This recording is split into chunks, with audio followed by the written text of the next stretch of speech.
Hello बच्चों, स्वागत है आप सभी का अपना यूट्यूब चैनल आइकॉनिक स्टूडेंट्स पे। मैं सूरज कुमार आप सभी का एक बार पुनः स्वागत करता हूँ। बच्चों, अगर आप मेरे बारे में जानना चाहें तो यहाँ आप मेरे बारे में जानकारी प्राप्त कर सकते हैं। जैसा कि आप सभी को पता है बच्चों कि आइकॉनिक स्टूडेंट्स का जो उद्देश्य है वह सिर्फ एक ही उद्देश्य है कि अब हर एक बोर्ड एग्ज़ाम पास करना होगा आसान। चाहे वह कहीं पे भी आप रह रहे हो, कोई भी बच्चे हो, कितने भी वीक बच्चे स्टूडेंट्स हो, या फिर किसी तरह का उनको पैसा का समस्या है, वह कोचिंग क्लासेस नहीं जा पा रहे हैं, कोई समस्या यहाँ नहीं होने वाला है, क्योंकि आइकॉनिक स्टूडेंट्स आपके पास आपके लिए एक बेहतर लेक्चर, एक बेहतर नोट्स और एक अच्छे समझ के साथ बोर्ड एग्ज़ाम की तैयारी करवाने के लिए आ गया है। तो इसके साथ आप लोग बने रहें और अपने बोर्ड एग्ज़ाम, अपने लक्ष्य की प्राप्ति की ओर बढ़ते रहें। ठीक है, इसी के साथ हम लोग अगर आगे बात करें तो आज हम सबका जो न्यू चैप्टर है वह है भारत में राष्ट्रवाद। ठीक है, इससे पहले अगर आप लोग नहीं देखे हैं तो लेक्चर को प्लीज़ आप सब देख लें। यूरोप में राष्ट्रवाद पूरे विस्तार से पढ़ाया गया है, पूरे अच्छे एक बेहतर नोट्स, एक बेहतर समझा एग्जाम्पल के माध्यम से इस पूरे चैप्टर को समझाने का प्रयास किया गया है। ठीक है, तो आप सभी से उम्मीद करते हैं कि आप सब इस लेक्चर को ज़रूर देखेंगे और अपने कमेंट्स को, अपने फीडबैक को हमें शेयर करेंगे। ठीक है, तो प्लीज़ आप लोग इस चैप्टर को प्रारंभ करने से पहले आप लोग अगर नहीं देखे हैं तो इससे पहले वाले लेक्चर को आप लोग देख लें, क्योंकि राष्ट्रवाद आज भी है और इससे पहले हम लोग जो पढ़े वो यूरोप का राष्ट्रवाद था। तो हम लोग पहले अगर उसको नहीं समझेंगे कि वास्तविक में राष्ट्रवाद शब्द कहाँ से आए, राष्ट्रवाद शब्द का उत्पत्ति कैसे हुआ, इसका क्या इतिहास है, तो आप भारत के इतिहास को नहीं समझ पाएंगे। ठीक है, तो प्लेलिस्ट में आप लोग जाकर देख सकते हैं या फिर लिंक हम डिस्क्रिप्शन में दे दिए हैं, आप लोग वहाँ भी जाकर देख सकते हैं। ठीक है, तो चलिए आज का हम लोग सेशन स्टार्ट करते हैं। आज है हम लोग का भारत में राष्ट्रवाद। ठीक है, समझते हैं भारत में किस प्रकार से हुए। फ्रांस में हम लोग राष्ट्रवाद पहले पढ़े थे यूरोप के अंतर्गत, जिसमें हम लोग देखें कि किस तरह से फ्रांस में लोग क्या हुआ, जनता वहाँ के लोग जागृत हो गए और एक राजतंत्र को समाप्त कर एक लोकतंत्र की स्थापना की ओर क्या हुए, बढ़ने लगे। उसी तरह से अगर हम लोग भारत के परिप्रेक्ष्य में देखें, भारत की अगर बात करें तो भारत में राष्ट्रवाद का भी उदय होता है, लेकिन यहाँ पे थोड़ा काफ़ी वर्षों के बाद होता है। ठीक है, वहाँ पे लगभग 1779 इतना में हो चुका था, लेकिन अगर आप लोग भारत की बात करेंगे तो यहाँ पे आपको 1900 के बाद ही आपको यहाँ की क्या दिखेगी, यहाँ की जनता में जागरूकता पैदा होगी। ठीक है, इन सभी बातों को हम लोग समझेंगे। चलिए आगे हम लोग बात करते हैं। उससे पहले हम लोग थोड़ा समझ लेते हैं कि राष्ट्रवाद क्या होते हैं। ऐसे हम लोग बहुत अच्छे से राष्ट्रवाद की परिभाषा को हम लोग समझे हैं। ठीक है, पहले के लेक्चर में, फिर भी हम लोग यहाँ थोड़ा सा प्रारंभ करने से पहले इस चीज़ को समझना हमारे लिए बहुत ज़्यादा इम्पॉर्टेंट होगा। चलिए, राष्ट्रवाद का अर्थ है भारतीय चेतना का उदय। ठीक है, राष्ट्रीय चेतना का उदय। ठीक है, हम लोग भारत के परिप्रेक्ष्य में पढ़ रहे हैं इसलिए भारत शब्द मुझसे निकल गया। ठीक है, राष्ट्रवाद का अर्थ होता है राष्ट्रीय चेतना का उदय होता है।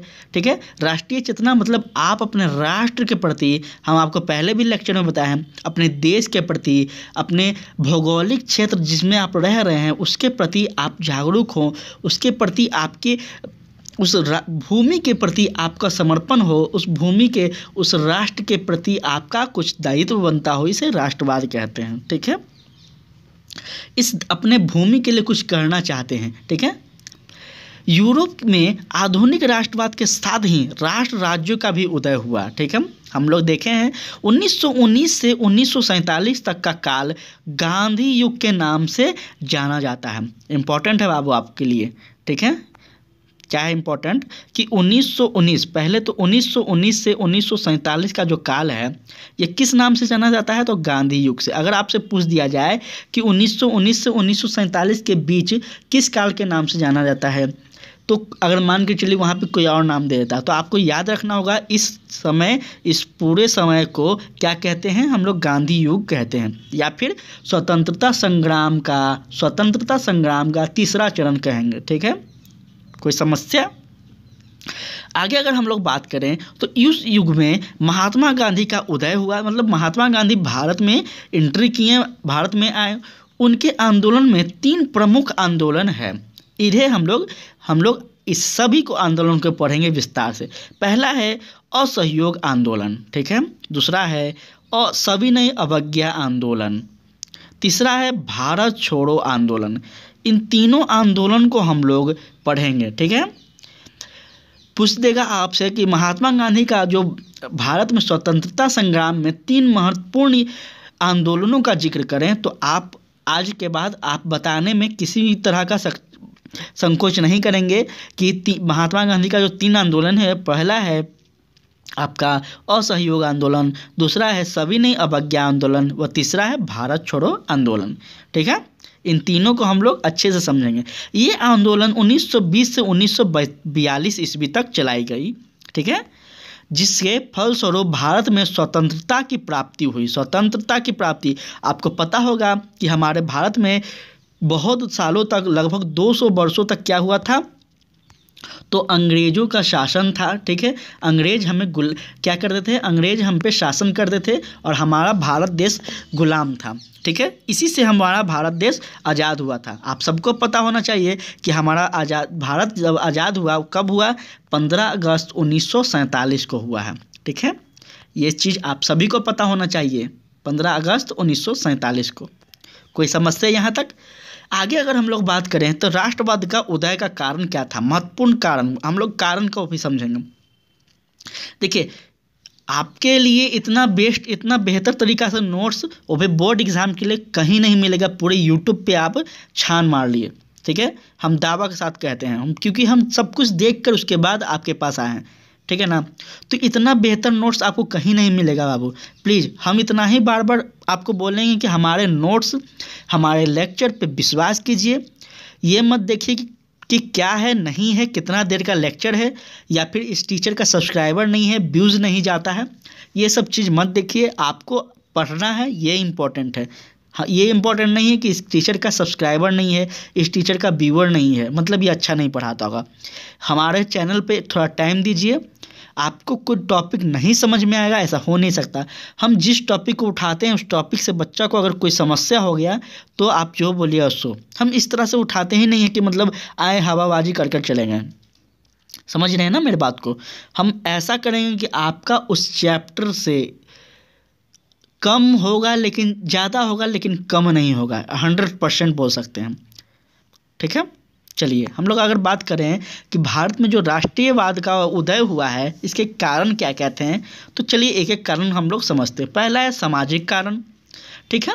सामाजिक कारण, सामाजिक भेदभाव थे, प्रजातीय भेदभाव थे, साम्राज्यवादी शासन के असंतोष थे तथा आर्थिक कारण थे, धार्मिक कारण थे, अंग्रेजी शिक्षा का प्रसार था व पाश्चात्य विचारधारा का प्रभाव था। इन सभी बिंदुओं पे हम लोग एक एक करके समझेंगे। यातायात का विकास का कारण था, राजनीतिक कारण था, भारतीय साहित्य और समाचार पत्र का महत्वपूर्ण कारण था, प्राचीन संस्कृति और ज्ञान का कमी था तथा भारत गांधी युग का आरंभ। ये सब कुछ हम लोग बिंदु के अंतर्गत इन सभी टॉपिक को हम लोग भारत में राष्ट्रवाद के चीज़ को हम लोग समझेंगे इन सभी टॉपिक के माध्यम से। चलिए उससे पहले हम लोग एक छोटे से संक्षेप में समझते हैं हमारे राष्ट्रपिता महात्मा गांधी के बारे में, क्योंकि यह जो भारत में राष्ट्रवाद है इनमें महात्मा गांधी का बहुत बड़ा योगदान है, आप सभी को पता होगा, इसलिए हम इनके बारे में थोड़ा समझने का प्रयास करेंगे। मोहनदास करमचंद गांधी इनका पूरा नाम था, ठीक है। किसी बच्चे को अगर नहीं पता है तो यह आज जान जाइए कि महात्मा गांधी जिन्हें हम बोलते हैं, जिसे हम लोग बापू बोलते हैं, इनका पूरा नाम मोहनदास करमचंद गांधी है। महात्मा गांधी से प्यार से इन्हें बोला जाता है। इनका जन्म 2 अक्टूबर 1869 को पोरबंदर में हिंदू परिवार में हुआ था। इनके पिता राजकोट रियासत के दीवार थे, ठीक है, मतलब दीवार मतलब एक वकील थे। 1888 ईस्वी में शिक्षा ग्रहण करने के लिए वो इंग्लैंड चले गए। कब चले गए? 1880 में उन्होंने कहाँ चले गए? तो वो इंग्लैंड चले गए। ठीक है। लंदन में उन्होंने वकालत की। वकालत आप सभी को पता है, लॉ की पढ़ाई डिग्री होती है, लॉ की पढ़ाई होती है। वकालत की डिग्री प्राप्त की। तत्पश्चात 1891 में उन्होंने 1891 में उन्हें भारत लौटे तथा बम्बई के उच्च न्यायालय में क्या किए? उन्होंने वकालत की। उच्च न्यायालय मतलब हाई कोर्ट। बम्बई के हाई कोर्ट में उन्होंने क्या किया? तो वकालत की, मतलब अपना वकील का पेशा जो था उनका वो उन्होंने प्रारंभ किया। ठीक है। उसके बाद अगर हम लोग बात करें तो 1893 में एक मुकदमे के सिलसिले में वो दक्षिण अफ्रीका गए। यहीं से होगा खेल चालू। अगर ऐसा कहा जाता है ना कि किसी के साथ अगर बुरा होता है तो बुरे चीज़ को कि दिल पर नहीं लेना चाहिए या फिर उस बुरे चीज़ को भुलाना नहीं चाहिए। वो बुरा चीज़ अगर होता है तो कहीं ना कहीं हमारे जीवन में एक बदलाव होता है। यही यहाँ पे महात्मा गांधी के साथ होता है। जब दक्षिण अफ्रीका वह एक मुकदमे के सिलसिले में 1893 में गए। ठीक है। गांधी जी ने नस्ल भेदी सरकार के खिलाफ संघर्ष आरंभ कर दिया। वहाँ पे क्या हो रहा था? तो वहाँ नस्ल के आधार पर मतलब गोरे और काले लोग के बीच क्या होता था? भेदभाव होता था। जो गोरे थे उनका वर्चस्व अधिक था और काले लोगों का वहाँ पे कोई अधिकार नहीं था, उन्हें दबाया जाता था। यह देखकर महात्मा गांधी को दुख हुआ। ठीक है। कहानी के माध्यम से समझते चलिएगा। हम इतना ही बोलेंगे बच्चे, आप कहानी के माध्यम से। इतिहास क्या है? इतिहास एक कहानी। आप इमेज करते रहिए। हम जो पढ़ा रहे हैं ना अपने दिमाग में इमेज करते रहिए कि ऐसा हो रहा होगा। ठीक है। बस आपको इतिहास में पारंगत बनाने का मेरा जिम्मेदारी है। समझ रहे हैं मेरी बात को? हाँ, तो आगे अगर हम लोग बात करें तो गांधी जी ने नस्ल भेद सरकार के खिलाफ क्या किया? संघर्ष प्रारंभ कर दिया।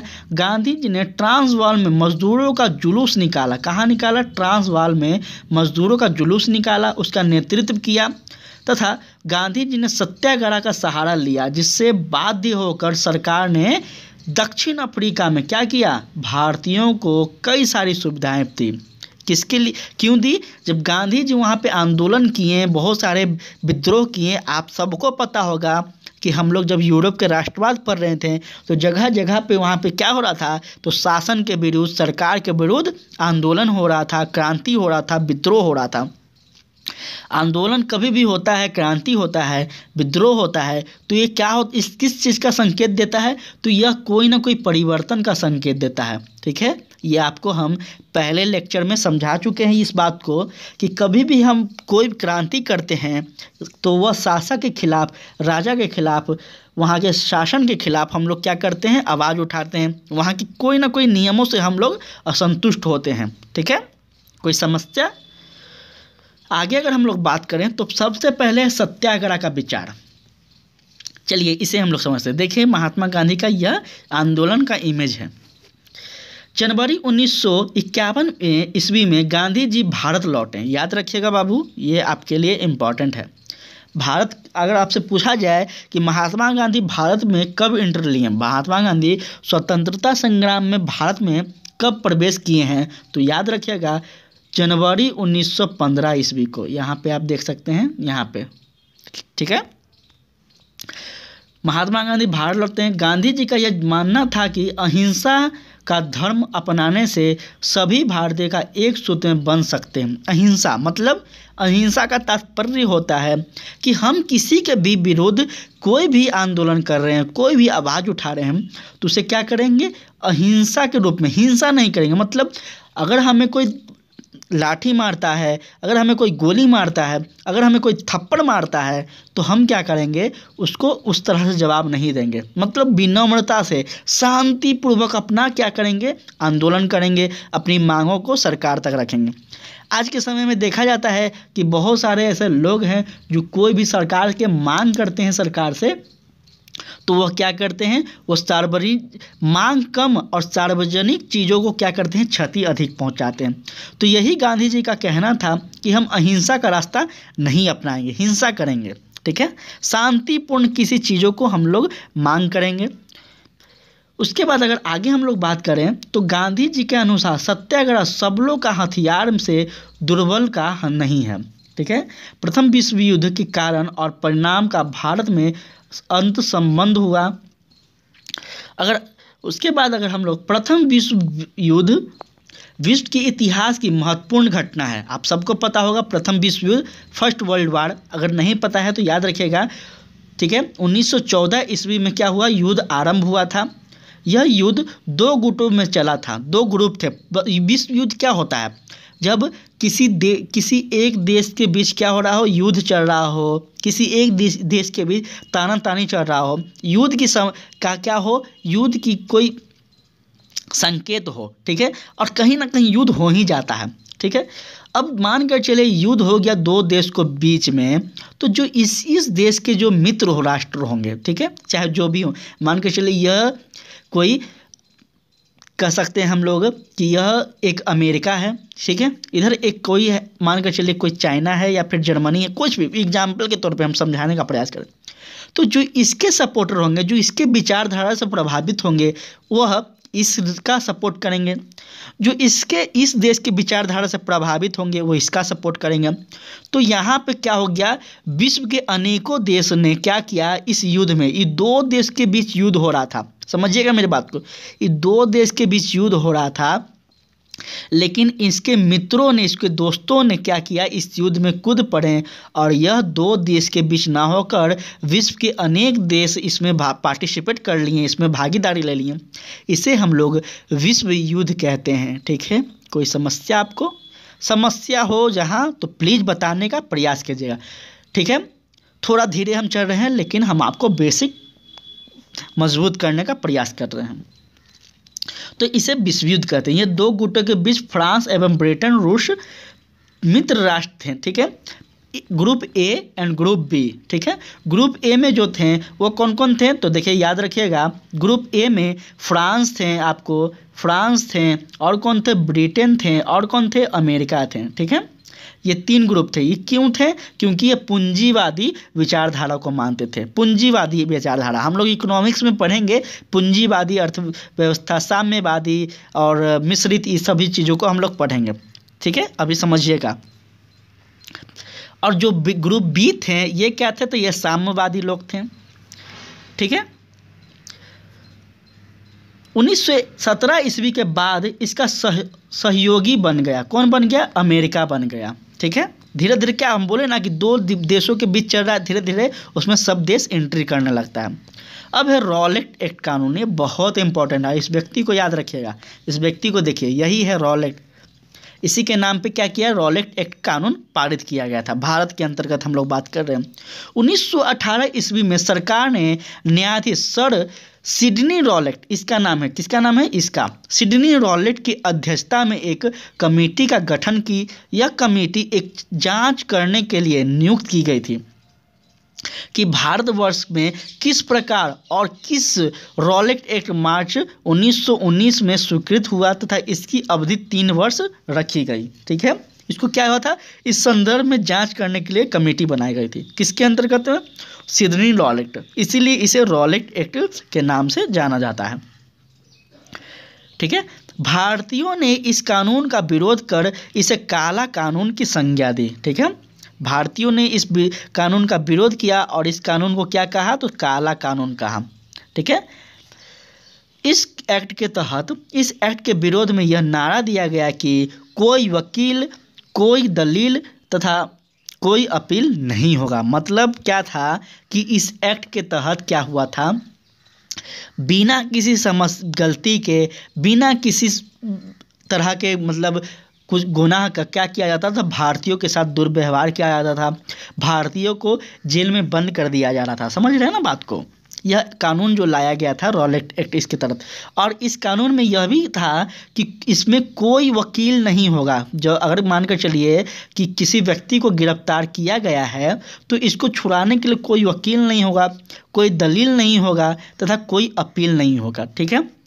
ये इसलिए इसे काला कानून की संज्ञा दी गई। मतलब मन चाहा, मतलब जिसको मन किया उसको क्या करते थे, जेल में लोग उठाकर ठोंस देते थे अंग्रेज लोग। समझ रहे हैं ना बात को। 21 मार्च 1919 को रॉलेट एक्ट कानून बना था। याद रखिएगा, आपसे ऑब्जेक्टिव में अगर पूछ दे तो बिल्कुल ही आप इस चीज़ को याद रखिएगा बाबू। 21 मार्च 1919 को कब पारित हुआ था? तो 21 मार्च 1919 को। रॉलेट एक्ट एक विरोध करने के लिए गांधी जी ने सत्य और अहिंसा को आधार बनाया। ठीक है, याद रखिएगा। रॉलेट एक्ट अगर आपसे पूछ दे कि महात्मा गांधी ने रॉलेट एक्ट का विरोध करने हेतु कैसे विचार को अपने ओर रखें, तो याद रखिएगा उन्होंने सत्य और अहिंसा को आधार बनाया था तथा 9 अप्रैल रामनवमी के दिन अमृतसर में एक प्रदर्शन हुआ। याद रखिएगा, अमृतसर में एक प्रदर्शन हो रहा था 9 अप्रैल के दिन। ठीक है, जिसकी अध्यक्षता पंजाब के लोकप्रिय नेता डॉक्टर किचालू और डॉक्टर सत्यपाल कर रहे थे। बहुत इंपॉर्टेंट है आपको, अगर आप 12th में भी हिस्ट्री पढ़ते हैं, ग्रेजुएशन में हिस्ट्री पढ़ते हैं, इन सभी चीज़ को आपको पढ़ना होगा। देखिए, इतिहास बदलता नहीं है बाबू। यही है कि आपको 10th के एग्ज़ाम के लिए पर्पज़ से आपको थोड़ा कम पढ़ना है, 12 के पर्पज़ से थोड़ा ज़्यादा पढ़ना होगा, ग्रेजुएशन के पर्पज़ से थोड़ा और चीज़ पढ़ना होगा, लेकिन टॉपिक वगैरह सब कुछ वही रहेगा। समझ रहे हैं ना बात को मेरे? तो प्लीज़ इसको ये मत सोचिएगा कि ये सब काम का नहीं है, सब आपके जीवन में हमेशा काम देने वाला चीज़ है। ठीक है, हमने क्या बताया कि रॉलेट एक्ट काला कानून के अंतर्गत क्या हुआ था, इसके विरोध में वहाँ पे कहाँ 9 अप्रैल में रामनवमी के दिन अमृतसर में क्या हुआ था, तो एक लोकप्रिय नेता थे किचलू और सत्यपाल, ये लोग क्या कर रहे थे, जनसभा कर रहे थे। ठीक है, सरकार ने इस दोनों को गिरफ्तार कर लिया। हम बताएं आपको कि इस एक्ट के तहत क्या किया जाता, तो कोई कुछ गलती हो ना हो, किसी पे भी शक हो, कोई भी इंसान पे शक हो, उसे क्या किया जाता है, अगर लगता था सरकार को कि ये हमारे लिए खतरा है, तो उसको तुरंत जेल में बंद कर दिया जाता था। ठीक है, इसी के तहत इन दोनों को क्या किया, गिरफ्तार कर लिया गया। इसके विरोध में 10 अप्रैल को एक शांतिपूर्ण जुलूस निकाला गया। किसके विरोध में? सरकार के विरोध में। क्यों? क्योंकि यहाँ एक बहुत लोकप्रिय नेता, एक बड़े नेता किचलू और सत्यपाल को गिरफ्तार कर लिया गया बिना किसी गलती के। अगर आगे हम लोग बात करें तो आगे है हमारा जलियांवाला बाग हत्याकांड। या जलियांवाला बाग हत्याकांड हम लोग समझेंगे क्या है। यहाँ पे 10 अप्रैल को शांतिपूर्ण जुलूस का हुआ था ना, यही जुलूस में क्या हुआ था, ये जलियांवाला बाग हत्याकांड का अंजाम दिया गया था। चलिए इसको हम लोग समझने का प्रयास करते हैं। चलिए देखते हैं हम लोग जलियांवाला बाग हत्याकांड। देखिए बैकग्राउंड में आपको इमेज दिया गया है, देखिए इमेज के माध्यम से आप समझिए किस तरह से हमारे भारत के लोगों को मार दिया गया है। इन सभी बातों को हम लोग समझेंगे। ठीक है, देखिए इमेज आप लोग पीछे देखकर महसूस कर सकते हैं कि कितना यह दुर्घटना कितना भयभीत करने वाला था, कितना भयानक था, कितना घटिया यह काम था। इसे हम लोग देखिए समझते हैं। जनरल डायर, यह बहुत ही घटिया किस्म का एक व्यक्ति था, जनरल डायर। इसके बारे में हम लोग बात करते हैं। जनरल डायर ने फौजी शासन लागू किया, मार्शल लॉ। इसे फौजी शासन जो मार्शल लॉ के नाम से जाना जाता है। मार्शल लॉ क्या होता है, तो मार्शल लॉ वह होते हैं जिसमें क्या करते हैं, पूरी तरह से इमरजेंसी मतलब आपातकाल की व्यवस्था टाइप का लग जाता है। इसमें पूरा नियंत्रण देश को करते हैं वहाँ के क्या आर्मी लोग, वहाँ के फौजी लोग। ठीक है, संक्षिप्त में हम बताने का प्रयास कर रहे हैं आपको। अभी मार्शल लॉ आपको उतना समझना नहीं है, समझने का प्रयास कीजिएगा। तो जनरल डायर ने मार्शल शासन लागू कर पंजाब में आतंक राज्य कायम कर रखा था। ठीक है, जनता ने सरकार के विरोध जारी रखा। 13 अप्रैल 1919 को शाम के करीब 4 बजे जलियांवाला बाग में एक क्या हुआ, सभा हो रहा था। ठीक है, जलियांवाला बाग कहाँ था बाबू, तो यह अमृतसर जो यहाँ है आप लोग देख रहे हैं ना, यह अमृतसर में ही था। चलिएगा हम लोग अपने टॉपिक बात करते हैं। तो जलियांवाला बाग में यह एक मैदान था। ठीक है, एक फील्ड था, एक पार्क कह सकते हैं या फील्ड कह सकते हैं। ठीक है, यह था, इमेज के माध्यम से समझिएगा। इस जलियांवाला बाग में क्या हो रहा था, तो इस जलियांवाला बाग में सरकार के खिलाफ मीटिंग हो रहा था या फिर कह सकते हैं जनसभा हो रहा था। लोगों को संबोधित किया जा रहा था, लोगों को बताया जा रहा था कि हमारे साथ सरकार दुर्व्यवहार कर रही है, हमें इसका जवाब देना चाहिए। इस प्रकार की कुछ बातें की जा रही थी। उस दिन वार्षिक बैसाखी थी। क्या थी, वार्षिक बैसाख का त्यौहार था। आप लोग को पता होगा पंजाबी का यह एक महत्वपूर्ण त्यौहार है बैसाखी। ठीक है, इस दिन लोग खुशियाँ मनाते हैं, नाचते गाते हैं। ठीक है, अनेक नेता और उनके अनुयायी भी इस बाग में इकट्ठा थे। तभी से सेना के कमांडर जनरल डायर की आज्ञा से क्या हुआ, इस सारे रास्ते को फौज लगातार बाग को चारों ओर से घेर लिए और बिना किसी पूर्व चेतावनी के, मतलब एक होता है ना कि मानकर चलिए वहाँ पे अगर हम सभा कर रहे हैं, सरकार के खिलाफ कोई गलत नीतियाँ बना रहे हैं, तो जाहिर सी बात है आप एक बार वहाँ पे चेतावनी दीजिए कि आप लोग प्लीज़ ऐसा ना करें या फिर आप लोग यहाँ से चले जाएं। किसी तरह का चेतावनी देना चाहिए। लेकिन इस गंदे इंसान ने क्या किया, यहाँ पे देखिए इस जनरल डायर, याद रखिएगा इस बहुत भाज का गद्दार है यह जनरल डायर क्या किया, यहाँ पे किसी को भी चेतावनी नहीं दिए और पूरे फील्ड को, इस पूरे पहाड़ को क्या किया, घेर लिया। किससे? अपने सैनिकों के बल पे। ठीक है, बिना किसी पूर्व चेतावनी के क्या किया, धड़ाधड़ गोलियां चलाना प्रारंभ कर दिया। ये बहुत दुख की बात है। सारे लोग उसमें, औरत, महिलाएं थे, पुरुष थे, बच्चे थे, मतलब तरह तरह के लोग थे, क्योंकि मेला लगा हुआ था भाई।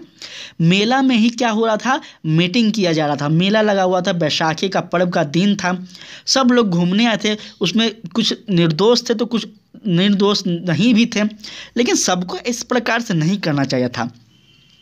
माना हमने वहाँ पे मीटिंग की जा रही थी, सरकार के खिलाफ नीतियाँ बनाई जा रही थी, तो टारगेट तो उनको भी कर सकते थे। इसमें वैसे लोग थे जो मतलब कहीं ना कहीं मेला घूमने आए थे, बाजार करने आए थे, अपने ज़रूरत के सामान लेने आए थे। कोई भाई होगा, किसी का पुत्र होगा, कोई का माँ बहन होगी, कोई भी हो सकती है। ये गलत काम था। तो क्या हुआ, सभी पे धड़ाधड़ गोलियाँ चलाना प्रारंभ कर दिया। हजारों लोग, यहाँ देखिए बाबू, हजारों लोग को जान से मार हाथ धोना पड़ा। जिनसे लोगों ने क्या किया, पेड़ों पर चढ़ना चाहा और उन्हें भी गोली मार दिया गया। ठीक है, मतलब जान बचाने के लिए, अब जाहिर सी बात है ना, जान बचाने के लिए कहीं पे भी लोग भागेंगे। ठीक है, कहीं पे भी भागेंगे। एक आपको विशेषता यह बता दें कि यह जो फील्ड था जालियांवाला बाग, इसमें मात्र 2 गेट थी। ठीक है, 2 गेट थी और इतना भीड़ था, लगभग इसमें 50,000 लाख लोग भी होंगे। आंकड़ा गलत दिया जाता है, अंग्रेजी सरकार के द्वारा जो आंकड़ा दिया गया है वो गलत आंकड़ा है, लेकिन मुझे विश्वास है इतना कि ज़रूर होंगे, क्योंकि बैसाखी का पर्व है और ये पंजाब के पंजाबियों के लिए यह बहुत ही महत्वपूर्ण पर्व है, बहुत ही महत्वपूर्ण त्यौहार है। ठीक है ना, तो इन दोनों गेटों को क्या किया, उसके आर्मी ने, उसके फौज ने घेर लिया, ताकि वहाँ के अंदर के जो व्यक्ति हैं वह कहीं भाग नहीं पाए। लोगों पे लगातार गोलियां चलाई गई। लोग जान बचाने के लिए कहीं पेड़ पे, कहीं दीवार पे फांग रहे हैं, सबको मारा गया। ठीक है, धड़ाधड़ गोलियां चलाई गई। ठीक है, उसके बाद अगर हम लोग बात करें तो क्या किया, बहुत से ने कुएं में क्या किया, कुएं थे। ठीक है, यहाँ देखिए फील्ड में एक कुआं था। ठीक है, तो बहुत से ऐसे लोग थे जो जान बचाने के लिए कुआं में कूदने। अब आपके जान पे अगर खतरा रहेगा तो आप सोचेंगे कि कुआं है, सोचेंगे कि 2 तल्ला 3 तल्ला छत है, नहीं, वहाँ से आप कूद ही जाएंगे। ये वास्तविक है। ठीक है, यह वास्तविक है। तो लोग जान बचाने के लिए कुआं में कूदने लगे। ठीक है ना, इस कुआं में इतना ज़्यादा आदमी कूद गए इस कुआं में, ये कुआं पूरा खून से लाल हो गया था, लाल। सही बता रहे हैं बच्चे, यह कुआं लाल हो चुका था। ऐसा ही नहीं अपना भारत स्वतंत्र हुआ है, इसमें बहुत ज़्यादा बलिदान पड़े हैं, तब अपना भारत आज हम स्वतंत्र हैं। ठीक है, अगर अंग्रेज सरकार के अनुमान अगर माना जाए तो यह में मात्र कहा जा रहा है कि 379 जो लोग थे वो मारे गए तथा क्या थे 1200 लोग घायल हुए। ये अंग्रेजी सरकार की आंकड़ा है। अब वो क्या करेगी, अंग्रेजी सरकार तो अपने सरकार के खिलाफ अपने लोगों को बचाने का 100% प्रयास करेगी ना, तो यह आंकड़ा पेश करती है। इस हत्याकांड के बाद संपूर्ण पंजाब में मार्शल लॉ लगा दिया गया, मतलब इमरजेंसी लगा दी गई। इस घटनाओं को पूरे भारत के आक्रोशित कर दिया, तो जगह जगह विरोध तथा हड़ताल होने लगी। ठीक है, ये इतना बड़ा घटना था कि विरोध और हड़ताल होना तो बहुत छोटी बात है। ऐसा घटना पे अगर मेरे देश में कोई ऐसा, मेरे देश के नागरिकों के साथ कोई बाहरी लोग करता है तो उसको तो जिंदा जला देना चाहिए था। लेकिन उस वक्त हम लोग कमज़ोर थे, मजबूर थे। जगह जगह विरोध होने लगा। ठीक है, सरकार ने यह घटना की जांच के लिए एक कमेटी गठित की जिसका नाम था हंटर कमेटी। ठीक है, जिसका नाम क्या था बाबू? हंटर कमेटी का गठन किया गया।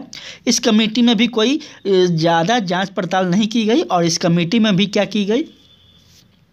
बातें बंद कर दी गई। आपको एक इम्पॉर्टेंट बात बता दें, आपके सिलेबस के अकॉर्डिंग नहीं है लेकिन आपको जानकारी के लिए बता दें कि ये जो जनरल डायर था, इस व्यक्ति को क्या किया गया है? इंग्लैंड में सम्मानित भी किया गया है। ठीक है, इस व्यक्ति को इंग्लैंड में सम्मानित किया गया है। इस कार्य के लिए इंग्लैंड में इसे सम्मानित किया गया। इंग्लैंड के जो सरकार थे वो इसको सम्मानित किए। बताइए कितना गंदा इंसान थे वो अंग्रेज लोग, वो गोरे लोग, जो मतलब हमारे देश के नागरिकों को जो बेसहारा, बेलाचार, बिना किसी हथियार के उन पे लगातार वार करते रहें और ऐसे कारनामे करने के बाद इस व्यक्ति को सम्मानित तक किया गया।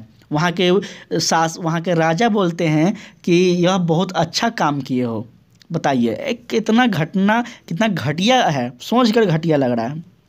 खैर जो भी है, चलिए तो आज हम लोग जालियांवाला बाग तक ही अपने क्लास को अंत करते हैं क्योंकि क्लास थोड़ा ज़्यादा लॉन्ग हो चुका है। हम सोचे कि थोड़ा ये आपको बताना बहुत ही ज़रूरी है, इसलिए हम इस चैप्टर में आपको बता दिए। कल हम लोग अध्ययन करेंगे खिलाफत आंदोलन क्या है। ठीक है, इसकी पृष्ठभूमि क्या है, इसके बारे में हम लोग अध्ययन करेंगे।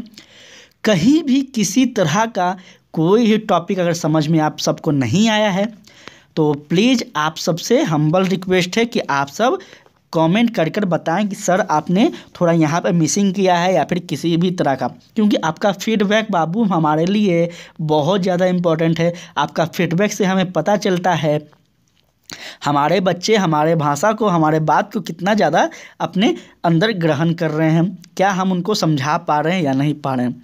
तो आपका फीडबैक हमारे लिए कहीं ना कहीं एक मोटिवेशन होता है, एक हमारे लिए कह सकते हैं एक ऊर्जा का स्रोत होता है। तो प्लीज़ आप लोग कमेंट किया कीजिए और अपने दोस्तों के साथ शेयर किया कीजिए, ज़्यादा से ज़्यादा इसे लोगों तक भी इस चैनल को पहुंचाइए।